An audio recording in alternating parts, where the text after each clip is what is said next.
Hello everybody, I welcome you all in this video lecture for our interview program in Transcend for Habitat.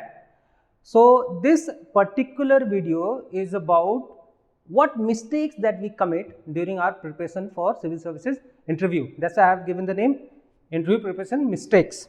Let's start. We'll be talking about couple of mistakes, the common mistakes that almost every candidate commits. I have added couple of video clips also of past year candidates who are successful also, but the mistakes that they had committed and the feedback that we had given to them. So the idea is to prevent those mistakes, preventing you from committing those mistakes, and these videos would guide you as how inevitably you commit those kind of mistakes. So our effort would be to stop you from doing that. Let's start. The first point that we all commit, that we fill our DAF, but we don't fully prepare ourselves for our DAF. The first important point is know your DAF fully. You should be well aware about what have you written. In my previous video, I had mentioned that a candidate has written that he has passed out from IIT Hyderabad and he had written his university as IIT Chennai because the degree was awarded in IIT Chennai, but that's not your university. That's not the university that was giving you your degree. So he was not aware. That was quite casual of him. But then there are many mistakes that people commit. I give you one example. A candidate had written that his mother is a housewife, but when in subsequent pages, what the candidate had written that the earning of his mother was some 10 lakh and 15 lakhs. So I asked her, how exactly is possible? Your mother is a housewife and you have written that her earning is 10 to 15 lakhs. Then the candidate told me that her mother is, a partner to her father, in business. Now see what happened. In interview, the board picked it up and then they started asking questions. Questions were not direct, those were indirect questions. Like what? The board asked, what's your opinion about providing or giving salary to the housewives? See, the candidate probably could not realize where the mistake had happened, or probably the candidate was not aware that what mistake the candidate has committed, but the board caught it. And they did not go straight forward that you have committed or there is an anomaly in your DAF. So that's why you should know your DAF.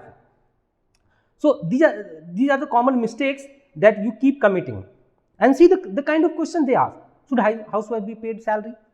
What's your view on slavery in the form of keeping women as a housewife? Now probably that candidate might not be aware that where that mistakes could lead the interview to. This is not a very simple question. This is a philosophical as well as judging your thinking capability. Why to unnecessary invite questions that you can very well avoid? So you should very well be aware what have you written. That's why I am saying that be fully aware about your DAF. What have you written, your state and everything. Whatever is there from the very first point till the last point, including your hobbies, which everybody prepares about. But then there are mistakes there as well. You end up writing all exotic things like you are a food blogger. In one mock I asked, if you are a food blogger, what are the different kind of cheese and then different variety of cheese, and he became clueless. Which is the most spicy chili across the world? That guy gave me answer of bhoot jhulakiya, but that's for India. That's not for across the world. So when you are writing those exotic things, you should be preparing. You should know the dimension. That's why you should be well aware. Now the second point, you should know your state better than anyone else. There should not be a stereotype about this state. Like if you're talking about Bihar, okay, if the moment you have written Bihar, you are from Bihar and you prepare that okay, Bihar is a poor state, it's an agriculture oriented state. So what should we promote? We should promote food, processing industry.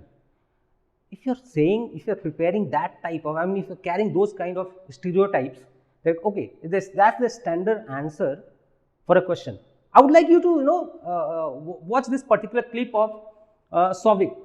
What I had asked a question and see his answer. Once you finish that video and the feedback that I had given, then we will talk about it, about the repercussions, where you commit mistake and which kind of mistake happens. What are the problems of West Bengal?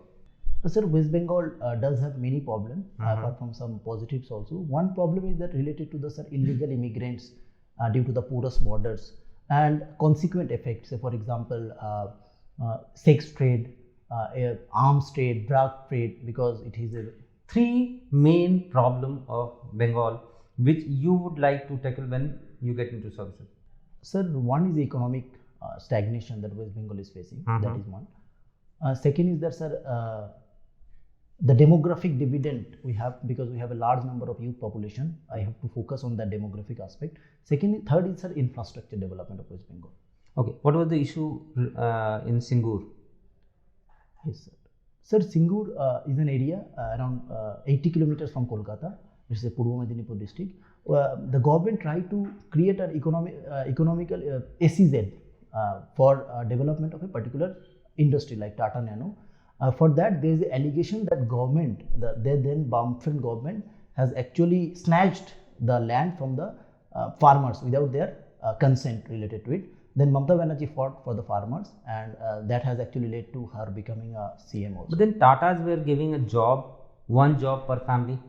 They were giving equivalent land also. They also were giving compensatory money. Yes, sir. So what was the problem? So, sir, one problem is that whenever we are going for any development, we try to find an alternative of agricultural land. The land that is supposed to be given, it was a very fertile land, and 3 types of crops were raised there. And second is that, sir, if we want to do something for the people, we have to convince them rather than forcing them. So the conviction part did not come from the government. So people. Okay, where exactly would you try to bring in industry in West Bengal? Do you support industrialization of West Bengal or not? Yes, sir, I do support. Where would you like to bring industry in West Bengal? Sir, which field? Which area? And then you may decide about the field also. Sir, food processing industry, I think. Where? Sir, agroeconomy, like Nadia district, Malda district, where foods are there, lot of horticulture products are there. In North India, North Bengal, and fertile land of Gangetic Plain. And sir, second focus of mine would be the emerging technology, leading red carpet for the emerging, because we have already lost the IT revolution that took place. We will not able to catch up with Bangalore and Hyderabad. But the new technologies that are coming, say for example, artificial intelligence or blockchain technologies, 5G for that matter, we have to actually provide a red carpet to the investors in these two aspects. Another one good thing is that what you have said is that whenever there is a kind of an instance, I ask about, say how we see a prospect in that, particularly Asian century. Just Google it out. There are very good, reasons they have given. If China is there at the top, what kind of problems India may face? C. Raja Mohan has written very well on that. He was my professor, and he has written really good well why we need to take Chinese leadership to move ahead. Because India should not compete with China, he has said very well, because we are far behind. Though we are doing very well, and you are different. There you have become really defensive. That yes, nahi, India mein ye sab hai. So we have also democratic. That's good. But he said there are many experts, not he, right, including Kanti Vajpayee and many others. They said yes, no, we shouldn't go with Chinese leadership. Definitely speaking out our mind whenever it is necessary. That point you were very good. Yes. And to me, otherwise your personality I didn't like. Thank you. Very nice. Souvik, see, my assessment for you. You're well read. That's your strength. That's your weakness. Right? Why your weakness? See, you were talking about, when I asked questions related to Bengal, you were just hovering around Nadia. Why? Because you have studied so well about Nadia. You studied so well, so deep about Nadia, you didn't think about the whole West Bengal. You didn't notice Vardhaman. You didn't notice Durgapur. You didn't notice Asansol, Raniganj, right? Yes. Kharagpur. So many places are there. So many issues are there, right? Yes, sir. The West Bengal is growing around Calcutta, right? Whole population is coming towards Calcutta. So you are from Nadia, you are like, you're so focused, you're so well read about Nadia, you forgot that West Bengal is a huge area, right? And so many problems. You got to prepare about it, right? They might ask you. See, you had a bias also. I loved your answer, and I was disappointed also. Osama. He didn't ask you Osama bin Laden. He just said Osama, and your Muslim name. You said, what was your answer? Talent without Honest. values. I tried to test it and you failed. I tell you where. I asked you a question related to motivation and persuasion. This question I prepared while after you gave that answer. And then I asked you, I asked you how to use persuasion to motivate, and you gave one example. A person with cap and terrorist, Muslim. This was a bias. See, I'm nitpicking. It might not happen in interview. This shows your bias. You're supposed to be unbiased, right? Now, you must have seen the video. Now, just see what should happen. That guy is from Nadia. Now, he prepared quite well. I was really, impressed by the kind of answer that he had given. But then I moved from Nadia to other places of West Bengal, and there he was clueless. I asked, what should we be doing to, improve the economic status of West Bengal? And the typical stereotype answer, food processing industry. The guy did not realize that West Bengal is a mineral rich state. It has got coal, it has got iron ores and other minerals as well. Asansol is a place where you have got steel industry. Durgapur, Raniganj has got lots of coal mines. Why not power generation? I mean, pithead power plants. Kharagpur has got many industries. Bearing industry, Tata Bearing is there.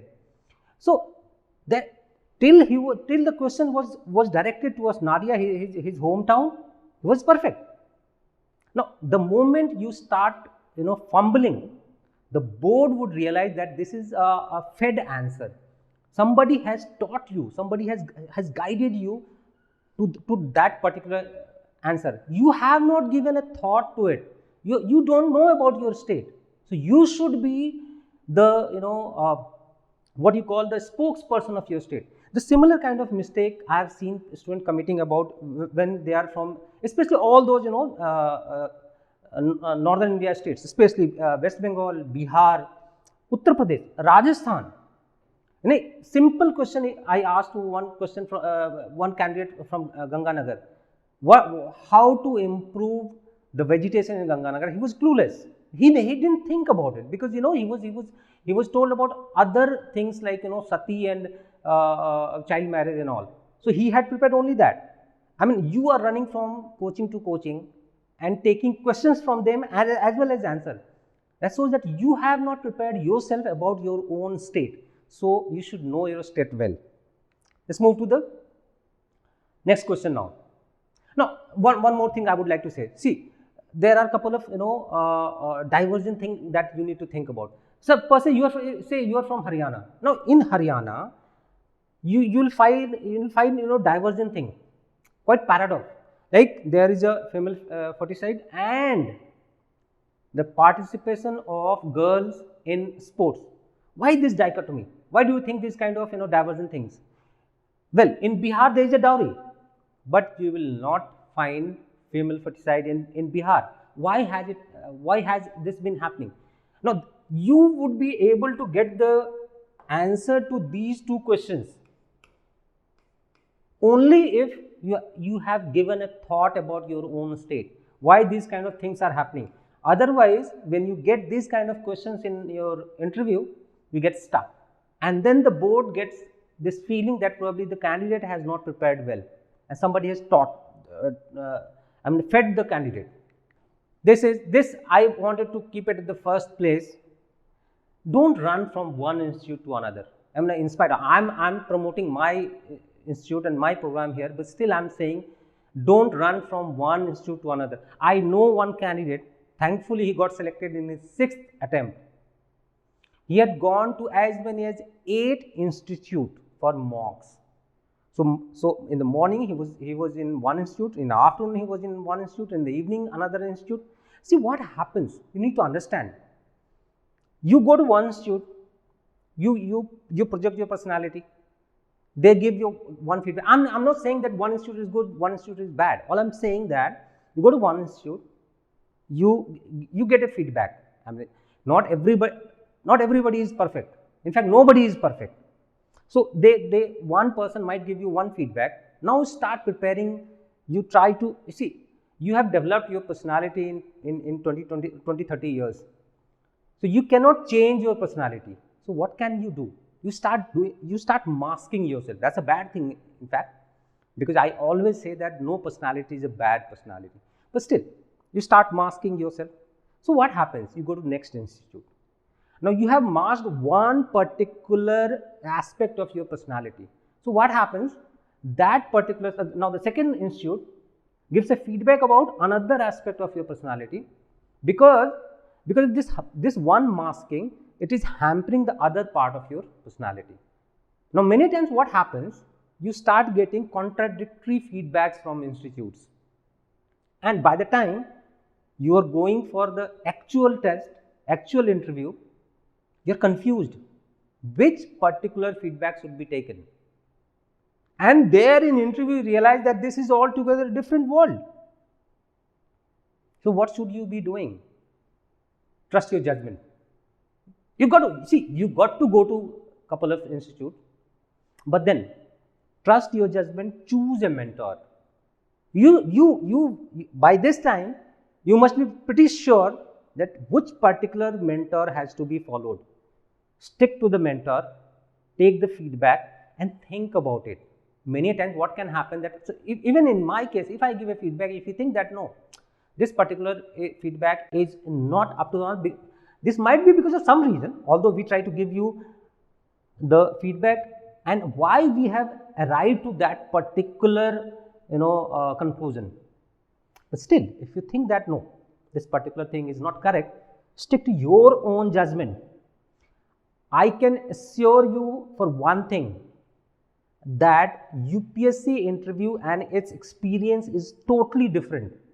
The way we conduct mock is to get those weakness out of you, and then we try to prepare you well for the final day.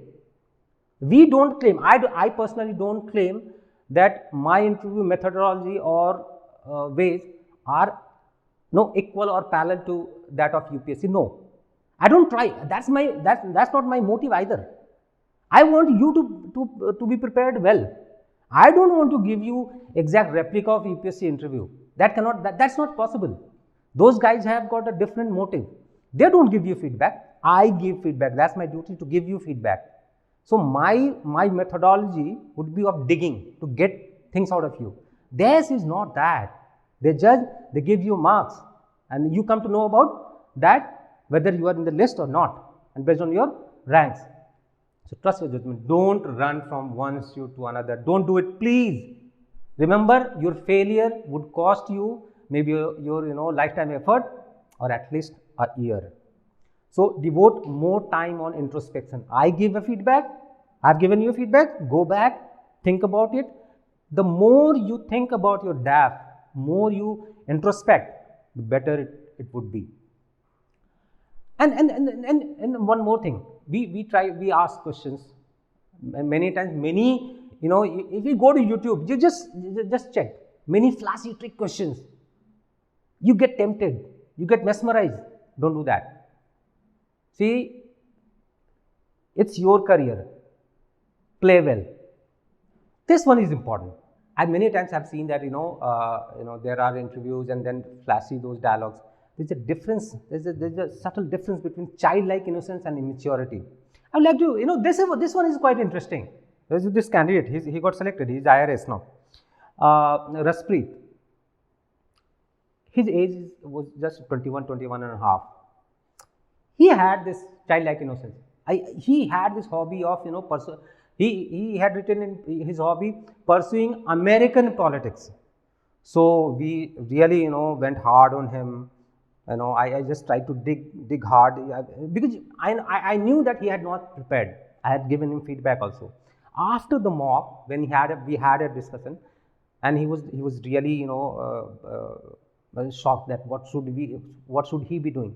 I told him that, see, listen, the very idea behind asking and grilling you about your mock is to make you realize that you have got age in your favor. You are just 21, 21 and a half.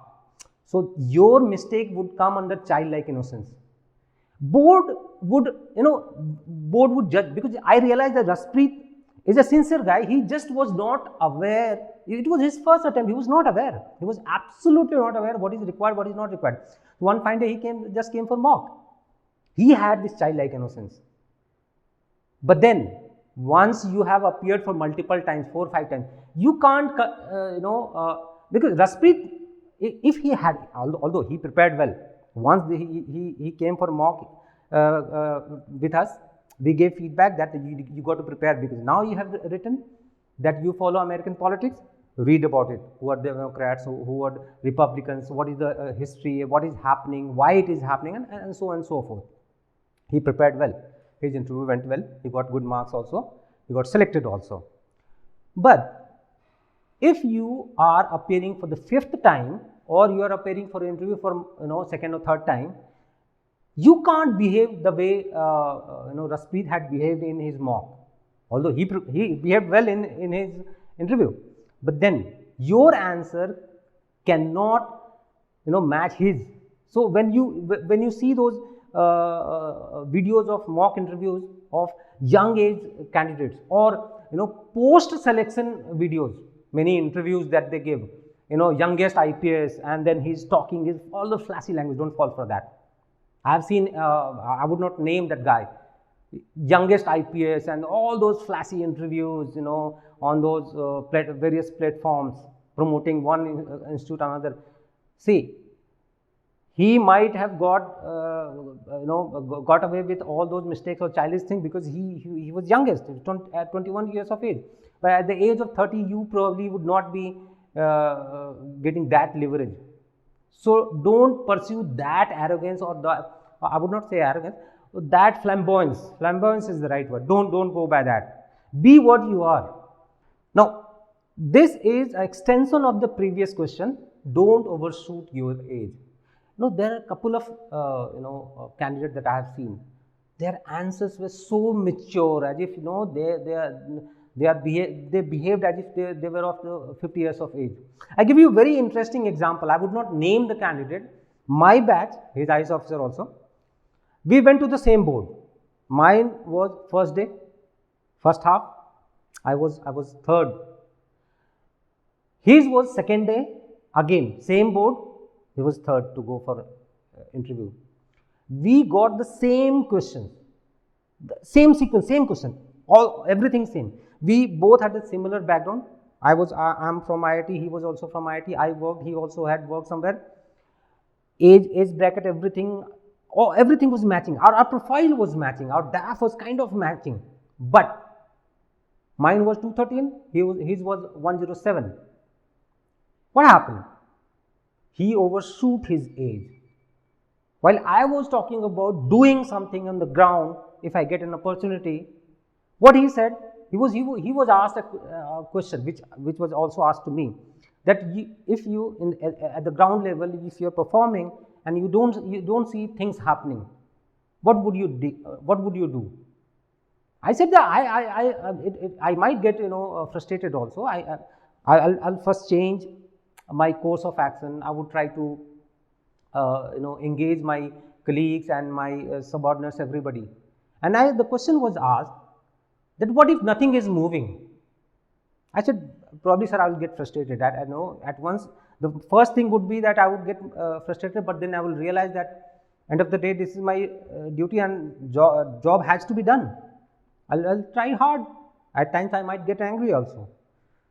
board laughed. I also, just smiled. What was his answer? He said, I believe in Niskam Karma. I follow Vivekananda. The way Vivekananda said that you should just keep trying. And he started giving philosophy of Vivekananda. I don't understand. Are you Vivekananda? Did Vivekananda try to get into civil services and try to run the administration? You are here to run the administration. You are presenting yourself as a candidate who is fit to run the system. If you are so obsessed and you think that every problem has got a solution in the way Vivekananda behaved or ran his life, then you should try to become Vivekananda. See, try to understand. It's not that I am criticizing Vivekananda. All I am saying that Vivekananda had given ways how to be efficient, and he talked about everything about life. But you should follow what Vivekananda had said about you. You should not follow what Vivekananda was doing with himself. So don't overshoot your age. You are not Vivekananda. You got to understand that.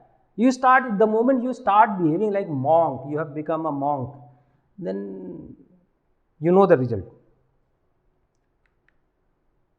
So quality of your answer should match with quality of answer that you are giving. I give you another example. That's an interesting one. Last 2018, a candidate was he actually impressed me. I was really impressed by his answers. We were talking. I asked about questions related to Pakistan. Should we attack Pakistan? Should we do something? And he was so calm. He said, "No, why to disturb ourselves?" He not even once he got perturbed by this fact that Pakistan has been really kicking us. No, he was like, "Okay, sir, we should keep ignoring." I said that they are attacking us. They are killing our people. They are killing our Jawans. He didn't get marks. And I was like, either he'll get really good marks or he'll not get marks. He didn't get marks. Reason is very simple. He was like, he was behaving as if he was 60 years of age. So, you should know the limit of your age. You are 28 years of age.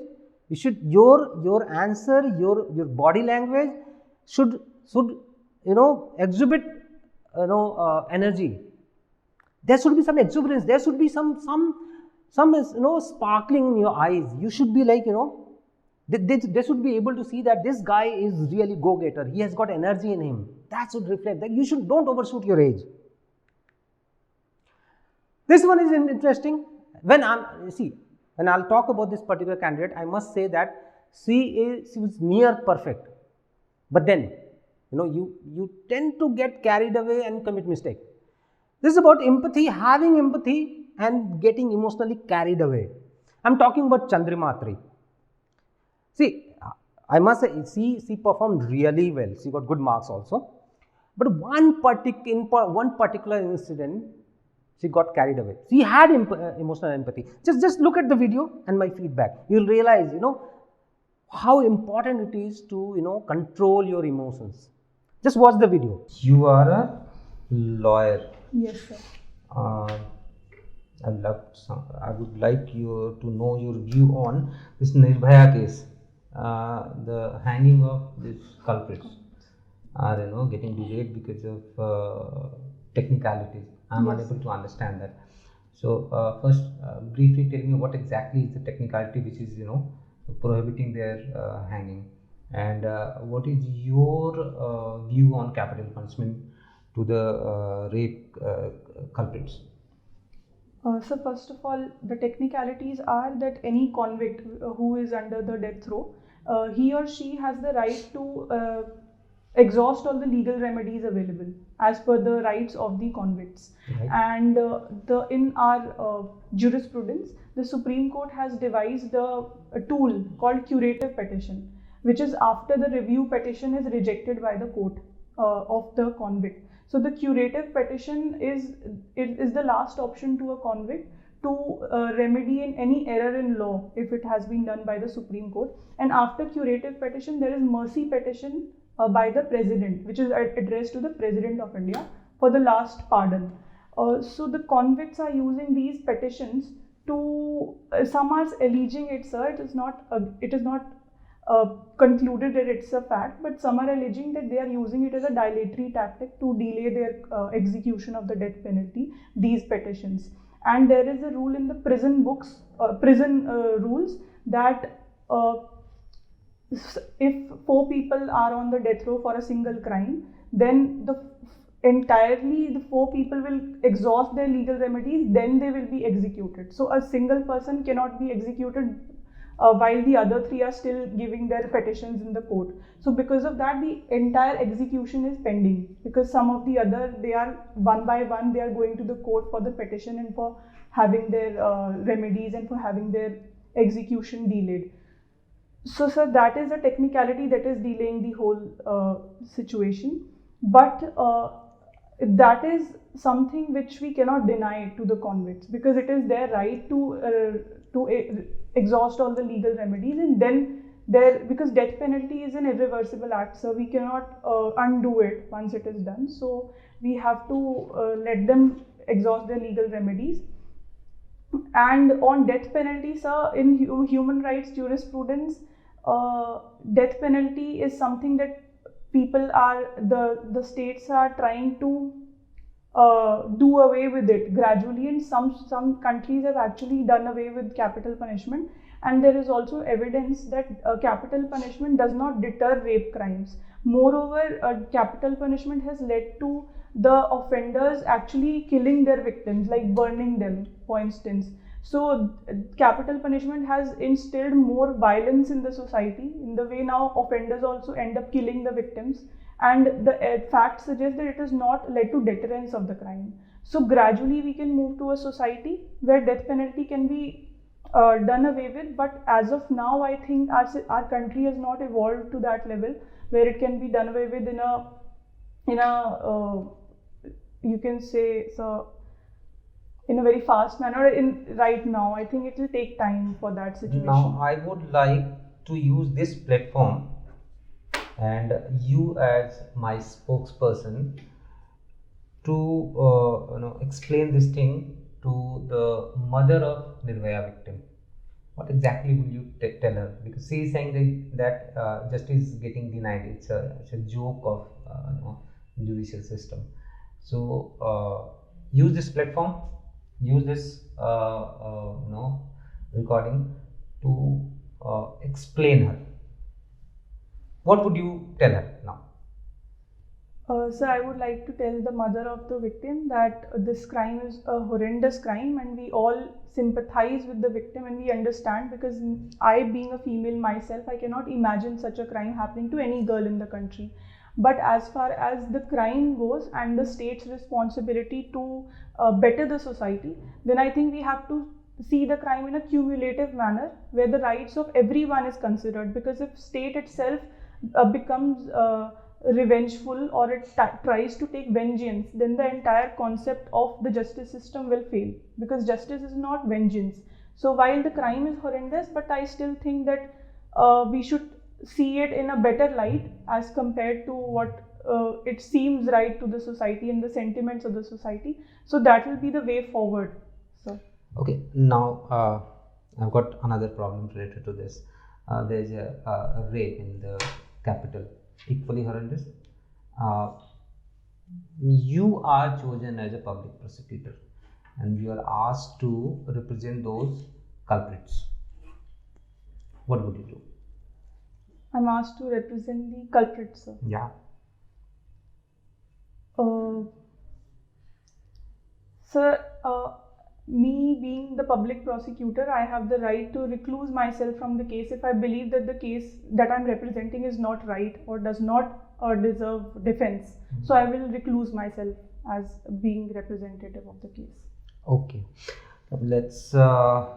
Just one thing, right, just building on that. I mean, so do you not believe that as, say the victims, the reclusion that you're kind of claiming is, if you also believe that these people are the ones who've committed the crime, right? What if saving myself for feedback? Okay, we'll move to the next question. We'll talk about it. Okay, what is your optional? So PSIR. political science and international relations. Yes, sir. So you have done your graduation in political science and No, sir. It was history. in physical sciences.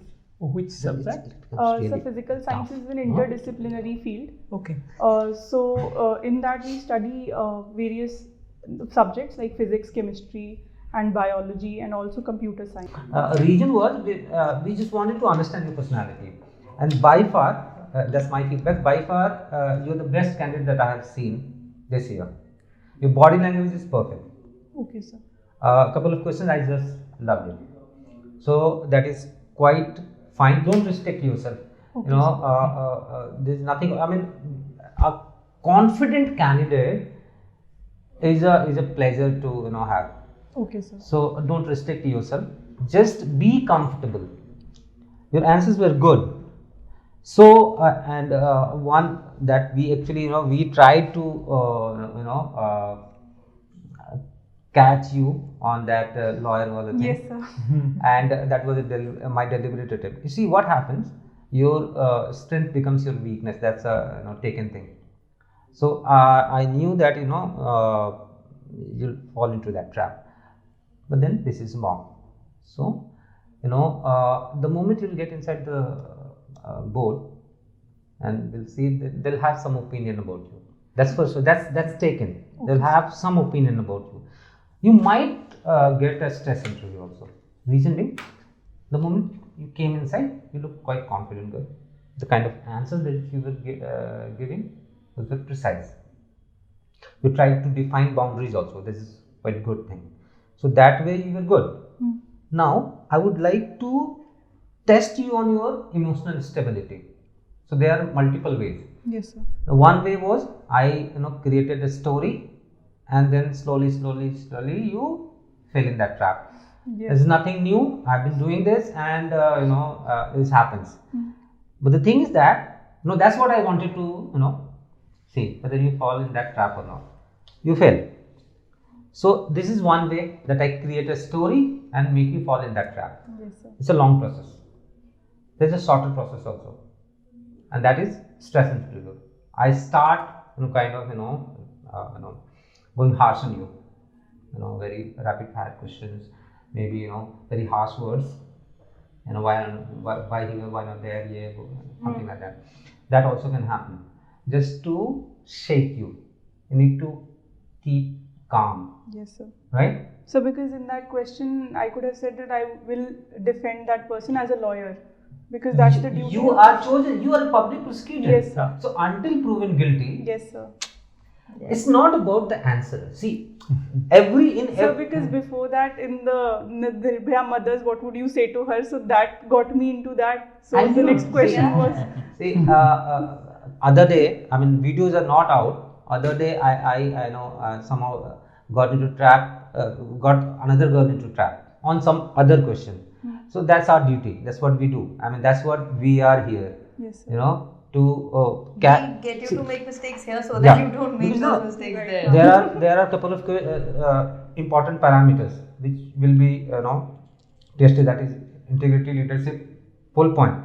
Now there is something called emotional stability. Yes, sir. I wanted to test you in that. I got you. Yes. Right? See, your strength is your knowledge, your confidence, and then at times becomes your weakness. So work on that. I mean, you don't need to work on that. You just don't need to get emotional. Yeah, I just need to be calm and be in my own brains.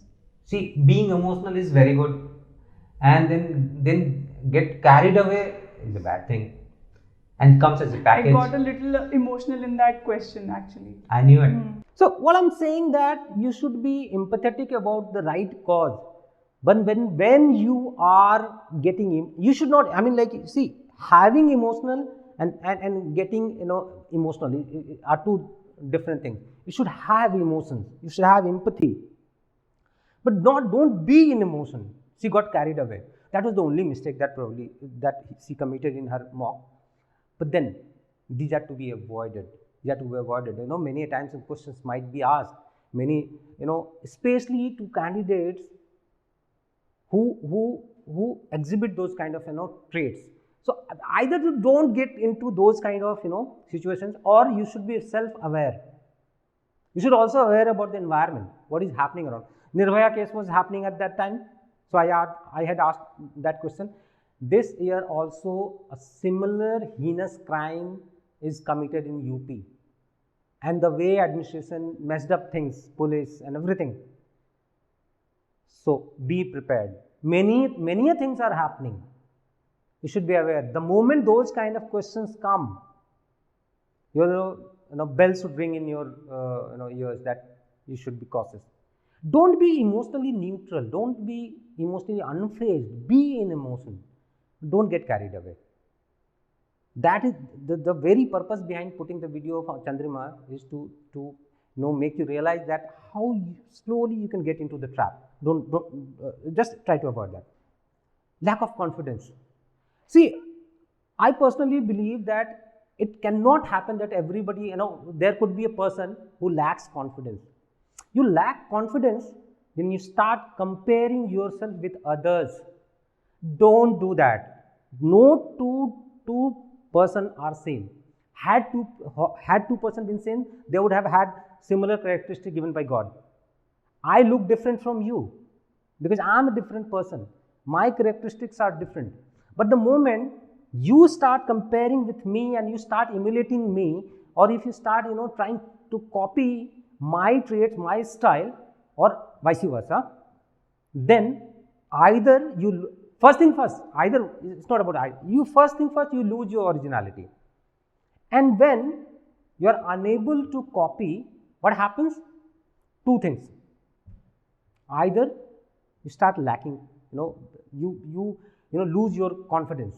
So first thing, you become docile because you have lost confidence. So you start becoming docile. Or what happens?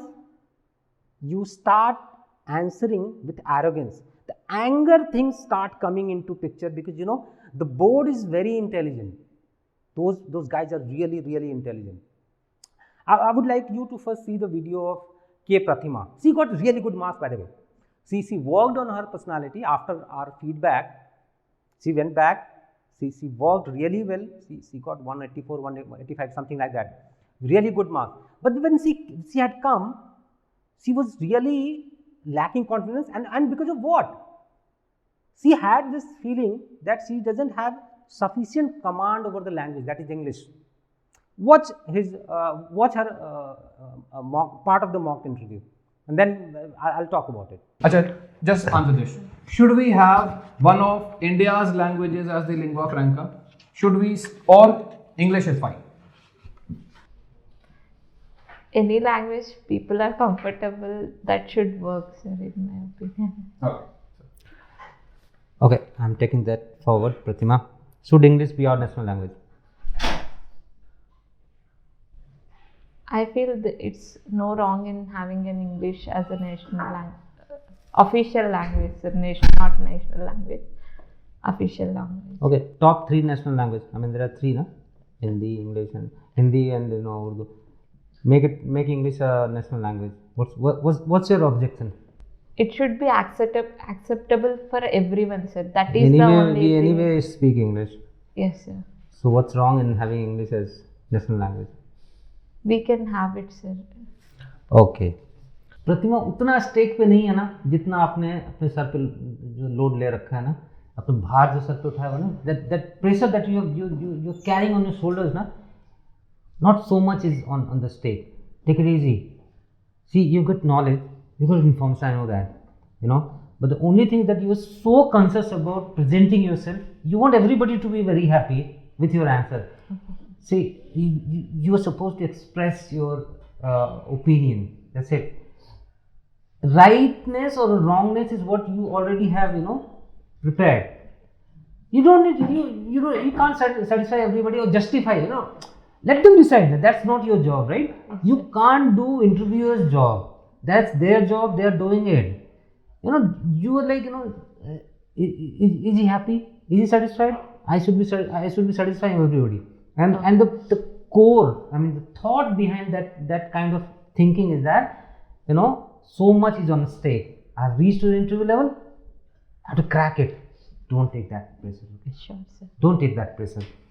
एक छोटा सा aura वाला चीज़ है ना, You're not supposed to say that, because of the aura you have come to this, so many fascinating things are there in life, you don't run after those things, you first decide at least about career. This is something which you're going to live with for 30 years. Aura is, comes relay, First thing is that you got to be very clear about, at least the board would like to understand, aura is everybody know, everybody wants to become an IAS officer. There's nothing, there's no doubt about it. Why you want to become an IAS? You should have, you should at least appear to have given a thought to it, right? So, you should be quite firm on what you're saying, and don't worry about, what they are going to decide. They are given that responsibility to judge the right candidate. Don't think from their part, don't do their duty, they are on their job, right? Sure. Do your job, right? And don't worry about your appearance. You're so conscious about yourself. You still are so conscious about yourself, no? Right? Don't be conscious. Be a free person. Loosen up. You're so constrained. You know what? You're like, if I have to make a cartoon for you, it would be like you're carrying, a girl is carrying her photograph in front of a portrait of herself in front of her. So you don't want to expose yourself. Loosen up. That's the only thing that I would say. So what did she accepted in in interview, and after that she thinks that she doesn't have control over the language. And what did she do there? When I asked the question that should English be made our national language, she accepted it. She became so docile. She was accepting everything. There is one candidate who became, started getting angry also. But I'm not putting that particular video. That's I've put the video of Pratima because she accepted, and she was genuinely a nice candidate. She had prepared well. She was really sincere. It is important to say, be what you are. Don't go by others' judgment unless you are very sure that this part is to be changed. So the moment you lack confidence, you start masking yourself. You don't realize, but what happens that you create your another image.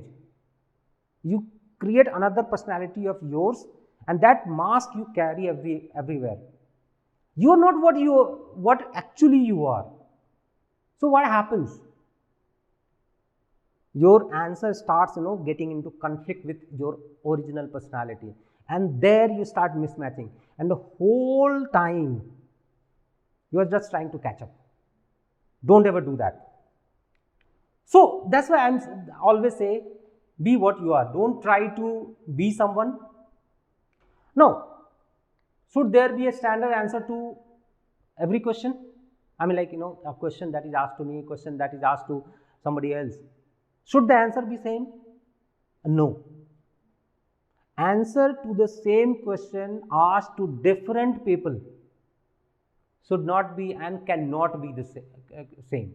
I have seen why I put this question. People all invariably in the group, or they would come to me and say that, sir, yesterday this particular board asked this question. So what should be the right answer to this particular question? I always say, what do you think? What should be your answer? First, you tell me your answer. I will not tell you my answer, because this is not my interview. This is your interview. And then one of them would definitely say that that particular candidate has given this answer. So let that particular candidate give that answer. This is your interview. What that particular candidate had to do, he already has done it. What's your answer? Why I'm saying this, you need to understand. You differ by age, work experience, number of attempts, and your background. A person from Delhi would have a different background from a person from Bihar. Both would have a different worldview. So naturally, and plus your family background also.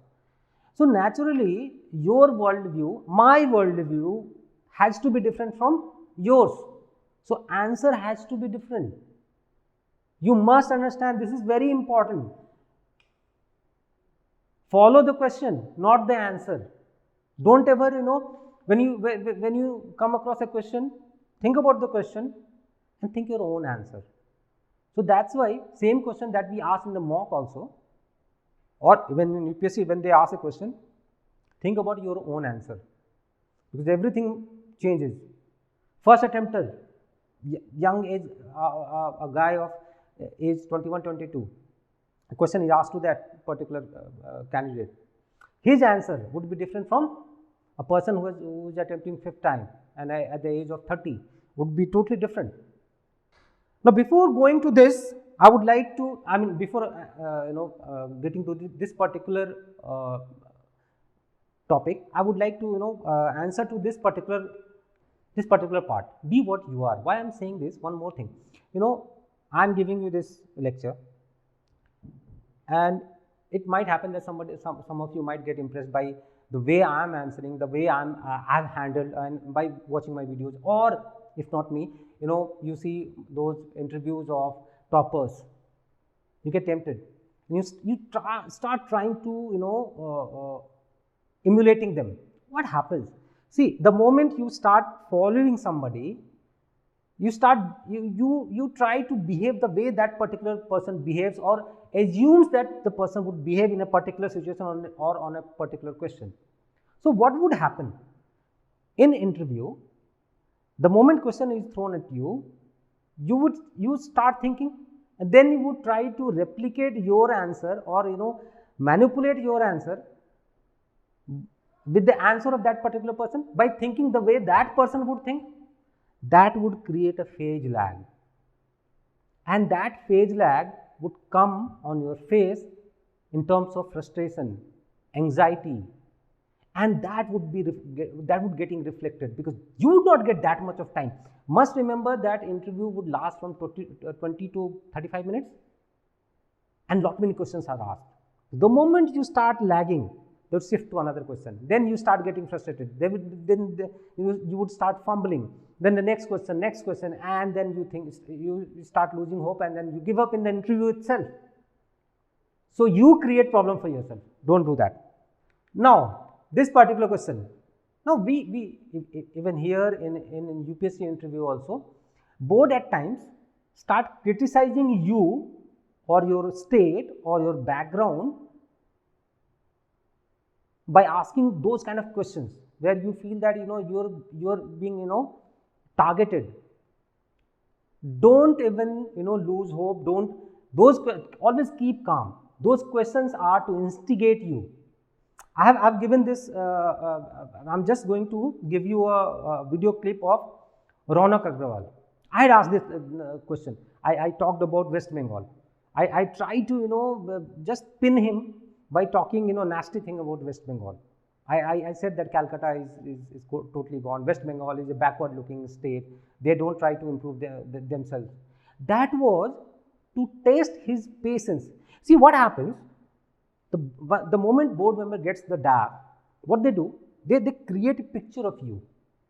So by looking at Ronak Agrawal, what happens, that he had a perfect DAP, brilliant candidate, CA, rank holder. He was a gold medalist also, first attempter here in interview, very charming personality.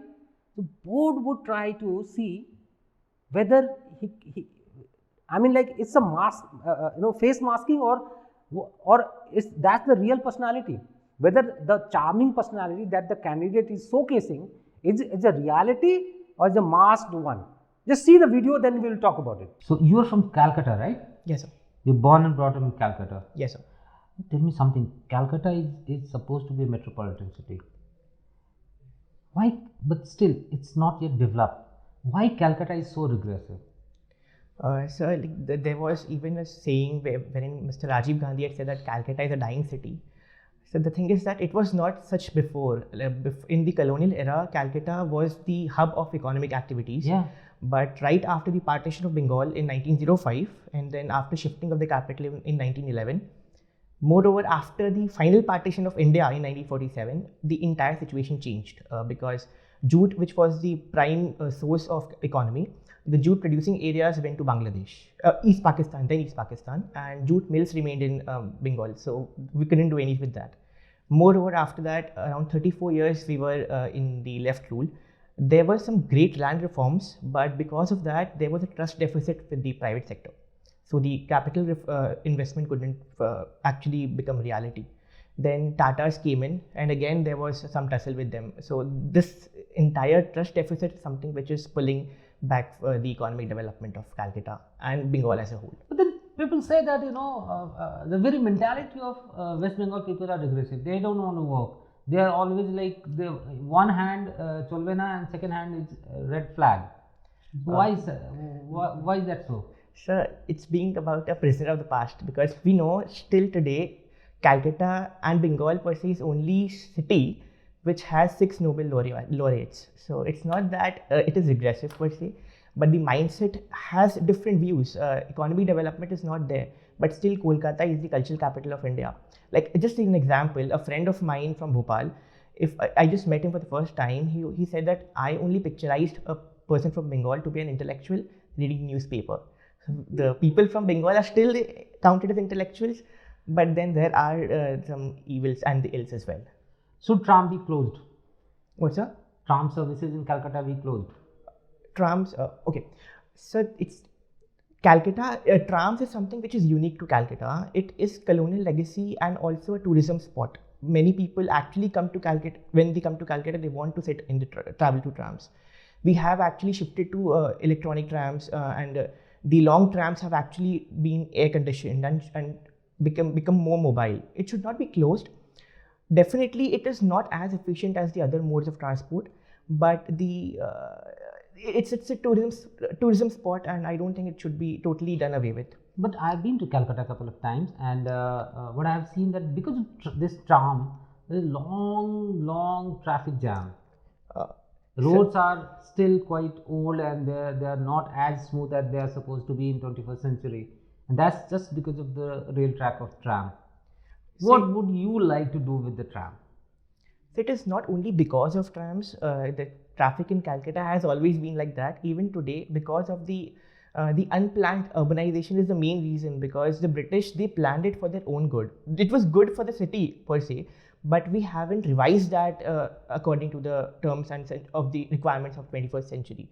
That is a problem. But trams as such is not the reason, because what you are referring to, it was a case, but not now anymore, because those long trams of 4 to 5 bogies, that has been now reduced to just 1 or 2 bogies.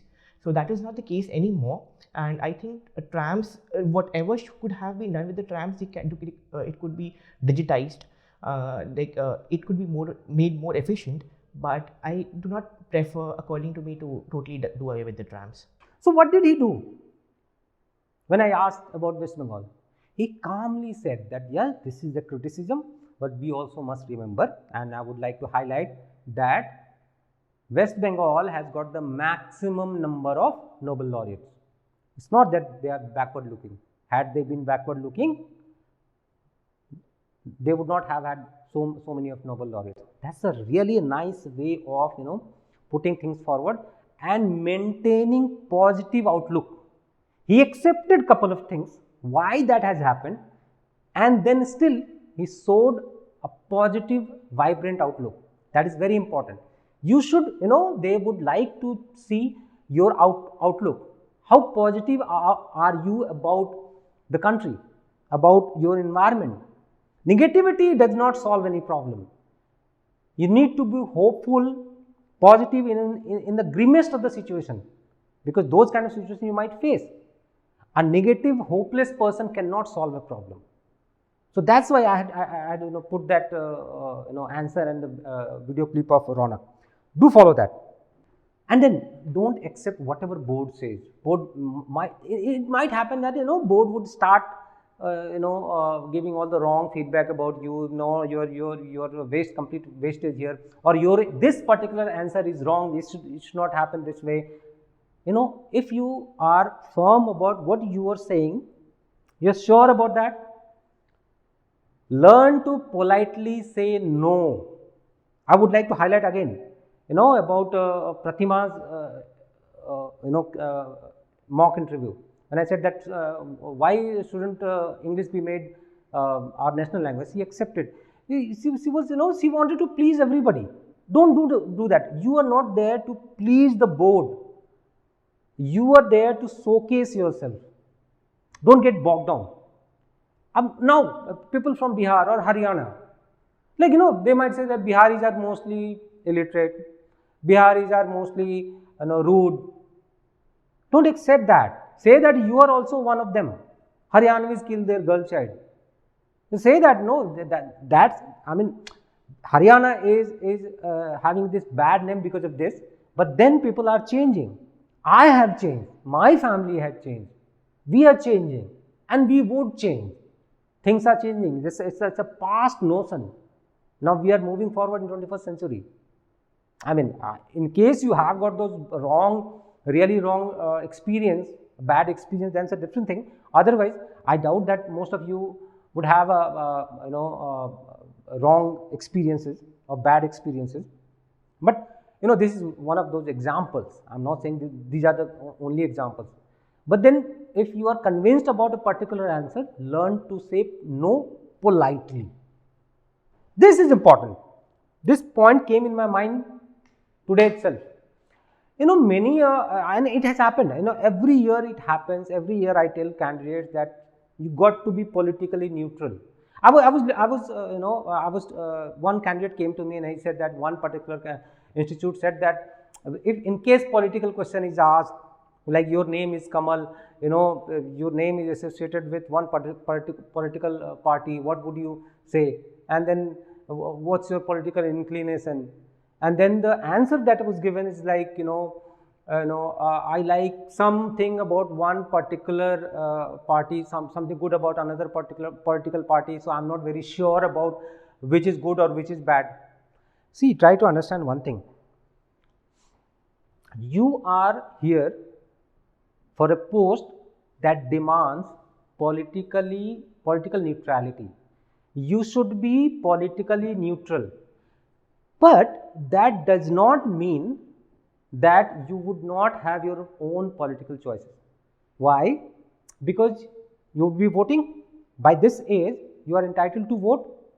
Now, you can't say that I have not voted. I mean, there might be somebody from, say election has not happened till you become adult and election has not happened, so you have not voted, that's fine. But by saying that, you like good thing about every party, and there are bad things about every party, but you must have made your choice, choices, right? At the local level, that okay. It could be about not about a political party. It might be your opinion might be based on the performance of the particular candidate at the your district level, but still you might be having some inclination. The idea is that your political inclination should not hamper your work.